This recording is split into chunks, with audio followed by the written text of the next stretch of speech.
ചുറ്റിപ്പോയാലും റാഹത്തിൽ പോവാം. ഒരു വെടിക്ക് രണ്ട് പക്ഷി. ഹലോ, അസ്സലാമു അലൈക്കും. അപ്പോൾ ഞാൻ ഇന്ന് നിയാദ്ഖാൻ്റെ അടുത്തേക്ക് പോവാം. അപ്പോൾ നല്ല കാറ്റുണ്ട്, മുടിയൊക്കെ ഇങ്ങനെ പാറലേന്. അപ്പോൾ ഇങ്ങനെ വരുമ്പോൾ നല്ല പൊടിക്കാറ്റ് മാതിരിയുള്ള കാറ്റാണ്. അപ്പം നടക്കുന്നത് കണ്ടപ്പോൾ ഒരു പോലീസുകാരൻ മാസ്കാണ്. അങ്ങനെ മാസ്ക് ഇഞ്ചലുണ്ട്, ഞാൻ പിന്നെ എടുക്കാൻ മറന്നു. അങ്ങനെ ആ മാസ്ക് ഇട്ട് ഇപ്പോൾ പോയിക്കൊണ്ടിരിക്കുകയാണ്. ശരിക്കും എനിക്ക് 2 മെട്രോ കയറിയാൽ, അതായത് ഇവിടുന്ന് ഒരു മെട്രോ കയറിയാൽ പിന്നെ കാഫ്റ്റ് പോയിട്ട് ബ്ലൂ ലൈനിൽ കയറിയാൽ എനിക്ക് അവിടെ എത്താം. പക്ഷേ ഞാൻ പോവാം 4 മെട്രോ കയറി ചുറ്റിയിട്ടാണ് പോകുക. ഞാൻ അവിടെ എത്തിയിട്ട് മെട്രോ സ്റ്റേഷനിൽ കാണിച്ചു തരാം.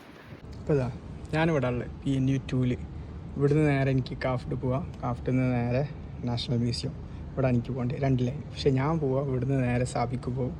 സാബിക്ക് ഹംബ്രയിൽ വരും, ഹംബ്രയിൽ നിന്ന് ഇങ്ങോട്ട് വരും, എന്നിട്ട് മിനിസ്ട്രി ഓഫ് എഡ്യൂക്കേഷൻ കയറും. ഈ ലൈനിൽ നിന്നൊക്കെ പറഞ്ഞാൽ വലിയ തിരക്കില്ലാത്ത ലൈൻ. അതുകൊണ്ടാണ് നമുക്ക് ഇനി സീറ്റ് കിട്ടിയില്ലെങ്കിൽ 2 സ്റ്റേഷൻ കഴിയുമ്പോൾ നമ്മൾ ഇറങ്ങാമെന്നുള്ളൊരു തോട്ട് ഉണ്ടാവില്ല. അപ്പോൾ ഞാൻ മറ്റേത് ഇത്രയും സ്റ്റേഷൻ ഞാൻ നിൽക്കണം സീറ്റ് കിട്ടിയില്ലെങ്കിൽ.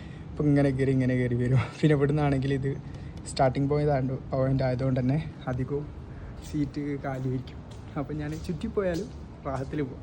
അങ്ങനെ പോകുന്നവരുണ്ടെങ്കിൽ കമൻറ്റ് ചെയ്യും. ഇത് ഓരോ 2 സ്റ്റേഷൻ കഴിഞ്ഞാലും മാറി കയറണം. അപ്പോൾ കുറച്ച് ഒരു 200-300 മീറ്റർ നടക്കാനും ഉണ്ടാവും. അപ്പോൾ എന്താ ഇന്നത്തെ നടത്തവും കംപ്ലീറ്റ് ചെയ്ത്. അപ്പോൾ എല്ലാം കൊണ്ടും ഇതാണ് ബെറ്റർ. ഒരു വെടിക്ക് 2 പക്ഷി. ആ ബസ് കയറി നിയാദ്ഖാൻ്റെ അടുത്തേക്ക് പോയിക്കൊണ്ട് ഖത്തറിൽ മാത്രമല്ല ബസ്സും മെട്രോവും. ഞാനൊരു മറ്റേ ചങ്ങായില്ലേ മരുഭൂമി വ്ളോഗ് ഉണ്ട്. ഖത്തറിൽ മാത്രമല്ല ഇവിടെ ഉണ്ട് നല്ല 6 ലൈനുള്ള മെട്രോ ഉണ്ട്. എല്ലാ സ്ഥലത്തേക്കും കണക്ടിവിറ്റി ഉണ്ട്, ഒരുവിധം എല്ലാ പരിപാടിയും ഉണ്ട്. അപ്പോൾ ആ ബസ് കയറിക്കൊണ്ടിരിക്കണം. ആകെ ഒറ്റ സ്റ്റേഷനുള്ളൂ. അപ്പോൾ പെട്ടെന്ന് പറയണം, അത് അത്ര സ്പീഡിൽ പറഞ്ഞു. അപ്പോൾ അടുത്ത സ്റ്റേഷനിൽ തന്നെ ഞാൻ ഇറങ്ങും. ഞങ്ങൾക്ക് എത്ര 2 മണിക്കൂറൊക്കെ 4 റിയാലേ ഉള്ളൂ. പിന്നെ ഒന്നായിട്ട് എടുക്കുകയാണെങ്കിൽ മാസത്തേക്ക് 150 റിയാലേ ഉള്ളൂ. ഫുൾ അൺലിമിറ്റഡാണ്. അപ്പം ഇതാണ് നമ്മളെ ബസ്. ഇൻഷാ അല്ലാഹ്.